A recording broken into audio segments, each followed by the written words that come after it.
सुरू झाला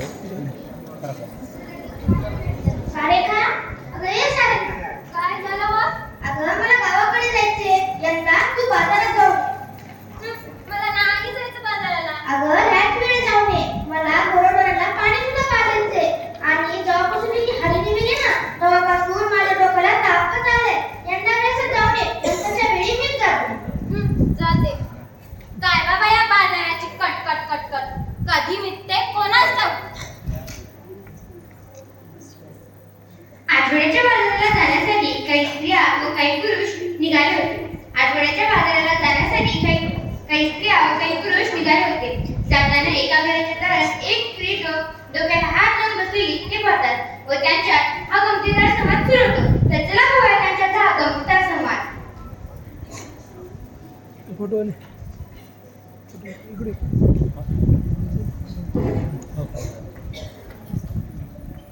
नाही नाही नाही नाही नाही.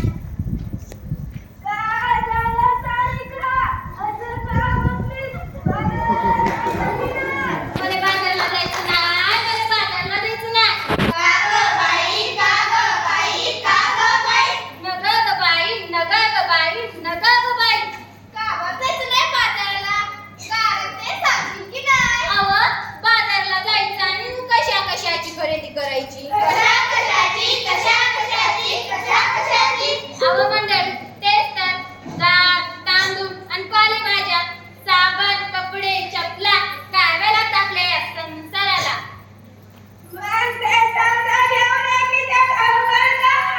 अव आजी आणू कशात आणि ठेवू कशात.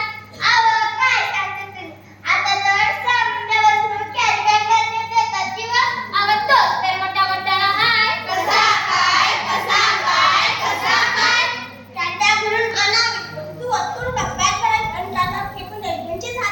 हा कॅरी बॅग फेकून द्यावी. तुम्हाला बोलायला शोभतं का व?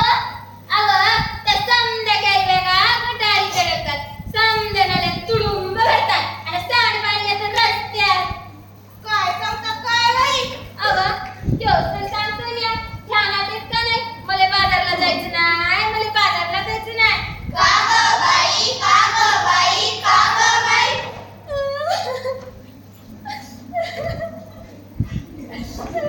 अव माझी हरी दुधाची म्हैस. बघा खूप ती मला सोडून गेली. अव तसं नाही व ती मरून गेली. कशा काय मेली तुझी हरिणी?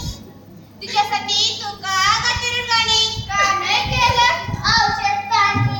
अव त्योच तर सांगतोय म्या. प्लास्टिकच्या कॅरी बॅगा तिने चाऱ्यागत चगळल्या. तिच्या पोट्यात गेल्या आणि तिचं मरण ओढलं. तिचं बिचारं रेडकूर रडलं. बिचाऱ्याचं दुधा असून अडलं. माझं मन खूप तडपडलं.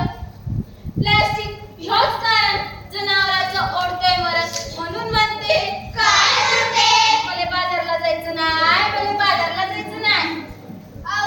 सरकारने काढलाय आदेश प्लास्टिक नका वापरू. त्यातला विषय सचिवांना वाचवायचा राजूला संदेश. प्लास्टिक वाचली की नाही? आता काय अर्थ वाटत नाही. मग त्याचा काय घेऊन की त्यात अवघड काय? सांग रे बाबा सांग. मला आठवत नाही. पेपरा झाले तरी काय? अव त्या समुद्र किनाऱ्यावर त्या समुद्र किनाऱ्यावर काय झालं त्या समुद्र किनाऱ्यावर? त्या समुद्र किनाऱ्यावर बिचारी मरून पडली 2000 कासव. त्यांच्यासाठी डोळ्यातून वाहतात अश्व. अरे फार वाटलं. प्लास्टिकच्या म्हणजे जगाचं सुधीर नाही वाटलं. ध्यान द्याय नाही का? एवढंच नाही. आणखी आपले घडलं तरी काय? प्लास्टिक नका वापरू. सरकारने केलाय कायदा. सजीवांना वाचवायचा केलाय वायदा. खरंच की काय